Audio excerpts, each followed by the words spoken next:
सन्तप्तायसि संस्थितस्य पयसो नामापि न ज्ञायते मुक्ताकारतया तदेव नलिनीपत्रस्थितं राजते स्वात्यां सागरशुक्तिमध्यपतितं तन्मौक्तिकं जायते प्रायेणाधममध्यमोत्तमगुणः संसर्गतो जायते. Today, let us sit with one of the most beloved verses of Bhartrihari, the poet king of ancient India. From his Niti Shataka, the century of verses on wise living. Listen to the sound of it first.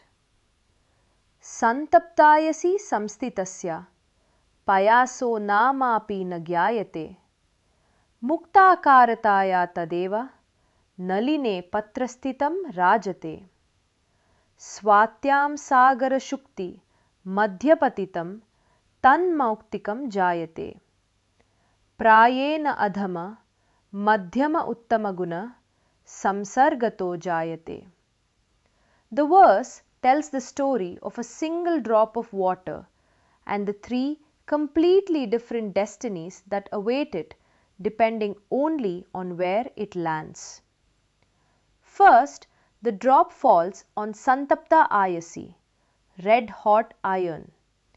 The word santapta comes from the root tap, to burn, the same root that gives us tapas, fierce austerity. And what happens? Namapi na gyayate. Not even its name is known. The drop does not merely evaporate, it is erased so completely that no trace, no memory, no name remains. This is what destructive company does to a person. It does not argue with you or corrupt you slowly. Mere contact is enough. Your gifts, your reputation, your very identity, all of it hisses away into steam. Second, the same drop, tadeva, that very same drop, lands on the lotus leaf, naline patra. And here something seductive happens. Muktakarataya raajate. It gleams with the appearance of a pearl. The verb raajate comes from the same root as raja, king. The drop sits there like royalty, shining, admired by everyone who passes. But notice Bhartrihari's careful word, akarata, appearance, form, semblance. It only looks like a pearl. It is still ordinary water. And here is the deeper secret, one that modern science has confirmed in a delightful way. The lotus leaf is famously water repellent. Scientists today call it the lotus effect. The leaf hosts the drop but never absorbs it, never bonds with it, never changes it. One gust of wind and the drop rolls off into the mud. This is glamorous superficial company. It makes you shine without making you grow. It gives you image without substance.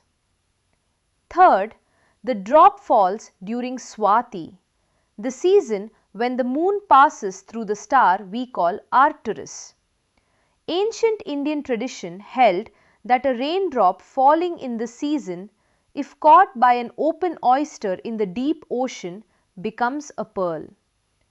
Sagara Shukti Madhyapatitam, fallen into the heart of an ocean oyster, Tan Mauktikam Jaayate. That drop is born as a pearl. Listen to that verb, jaayate, from the root jan, to be born. Not becomes, not turns into, is born, a second birth.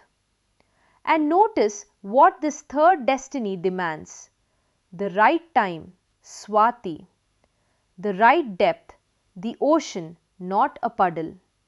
And the right vessel, an oyster that closes around the drop, hides it in darkness and works on it patiently, layer upon layer for years. Real transformation happens out of sight. The drop must be willing to fall, to disappear, to surrender its shine before it can emerge as something of permanent worth.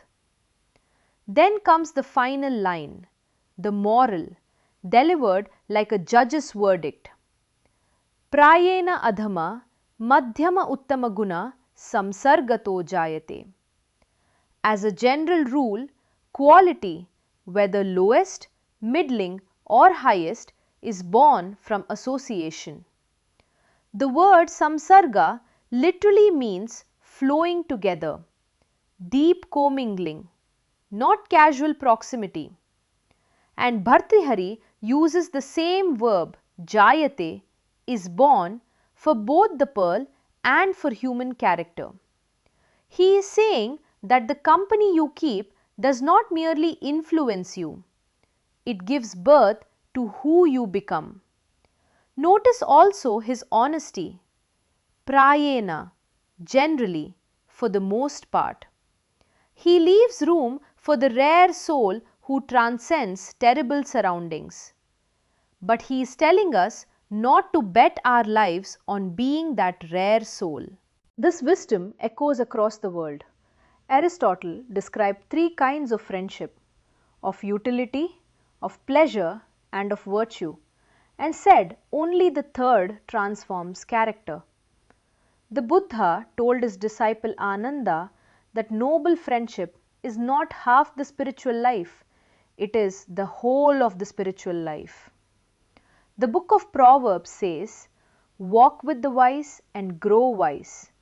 And modern network science has shown that habits, moods, even health outcomes spread through our social circles like a gentle contagion, reaching us from friends of friends of friends.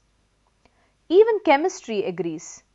The same carbon becomes soft graphite or brilliant diamond depending purely on the pressure and depth of its surroundings.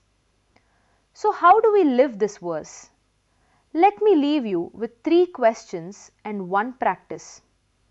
First, ask yourself, for each place where I spend my hours, my workplace, my closest friends, my daily feeds, is it hot iron that erases me, a lotus leaf that flatters me, or an oyster that is slowly making me precious? Second, ask, where am I addicted to the lotus leaf? Where am I choosing to look impressive instead of becoming substantial? What applause would I have to give up to enter the oyster? Third, turn the verse around. For the people who land in my company, my children, my juniors, my team, which surface am I? Do people evaporate around me, merely glitter around me, or grow around me? And the practice? Tonight, write down the 5 people and 3 information streams you spend the most time with. Mark each one honestly: iron, leaf, or oyster. Then each week, reduce 1 iron by a small concrete step and add 1 oyster. 30 minutes with a person, a teacher, or a book that is what you wish to become. Even reading Bhartrihari is keeping his company. The drop cannot choose to be a pearl. It can only choose where to fall. That choice, says Bhartrihari, is almost the whole of destiny. Choose your ocean, choose your oyster, and then be patient in the dark, while grace, layer by layer, does its slow and shining work. सन्तप्तायसि संस्थितस्य पयसो नामापि न ज्ञायते मुक्ताकारतया तदेव नलिनीपत्रस्थितं राजते स्वात्यां सागरशुक्तिमध्यपतितं तन्मौक्तिकं जायते प्रायेणाधममध्यमोत्तमगुणः संसर्गतो जायते